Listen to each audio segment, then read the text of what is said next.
What was the scariest I need to leave now gut feeling that you've ever experienced? In 2005, I visited my estranged uncle and his wife in Oregon. I was on a road trip and thought to say hi to him. I hadn't seen him for 10 years after my whole family cut him off. I remembered him with little memory and a few pictures from my childhood. I never understood why they cut him off, and my parents didn't know I had communication with him. Well, I visited him, and it would be my first time meeting his wife. Since it was late, he suggested I stay for the night and leave in the morning. I agreed, and they had my room prepared already. Looking at their photos, I realized his wife looked very much like his daughter, my cousin before she went missing. I found it funny in my head, but the more I looked at the photos, the more it gave me chills. I was born right after she went missing, so I know her from a memory and the pictures in their house. His wife had the same birthmark on her neck. I thought to myself, this is impossible. While preparing for dinner, she held me tight and told me to leave when he goes to Walmart and never come back. I was 18 at that time, and I remember the horror in her eyes when she told me to leave. I left and called the police to his house, hoping to save her. A few days later, I heard she was gone and that my uncle ended up in prison. My whole family knew about it the whole time. My whole family knew what he was doing to his own daughter, but they just let it happen. Finding this out was devastating, and I couldn't shake the feeling that they could have stopped it. His twisted reasoning was that his daughter looked exactly like his late wife, and he couldn't bear the fact that she had passed away. I felt nothing but disappointed and anger because my cousin was just 9 at that time. Can't imagine the horror she had to go through at such a young age. Only a monster can do that, and only a heartless man. My parents told me it was either my cousin or one of us. I asked what she meant, and she said, my uncle tried to kidnap one of his nieces in desperate attempt of replacing his wife. Years went by, but the nightmare lingered. My uncle's house, now abandoned, stood as a dark reminder of everything that happened. One night, I felt compelled to revisit it, hoping to find some closure. As I got closer, the air grew colder, and an eerie silence took over. Inside, the house was frozen in time, with dust-covered furniture and old photos still on the walls. I wandered into the basement and found a stairs under a drilled carpet leading to a hidden room. The walls were covered with newspaper clippings about missing children. My heart pounded as I realized my uncle was part of something much worse than I'd imagined. The weird thing is that the house is set to be demolished by my family. I reported everything to the police, and they told me they will investigate it since they overlooked that part during the investigation. My parents were notified, and they were disappointed at me for causing more trouble. They were trying to keep the situation low and didn't want to make it bigger. I started by confronting my parents.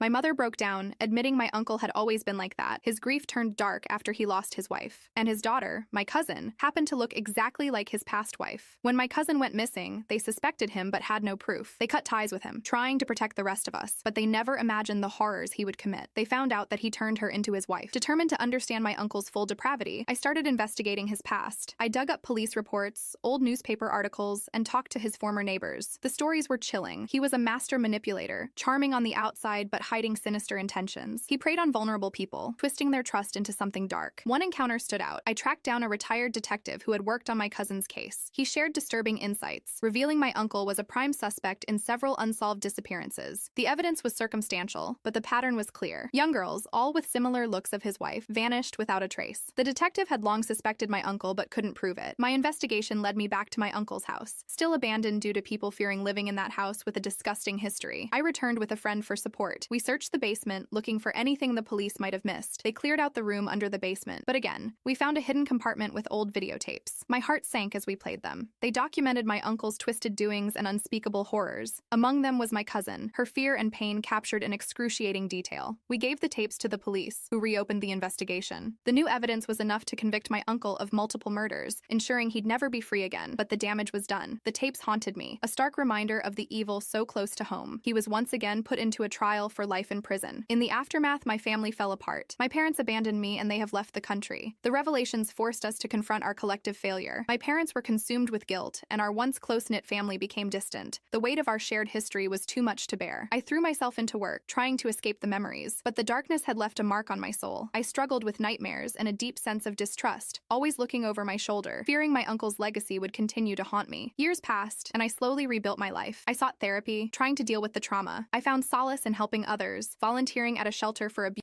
children, hoping to make a difference. It was my way of honoring my cousin and the other victims, ensuring their suffering wouldn't be forgotten. Update 1. I am now 35.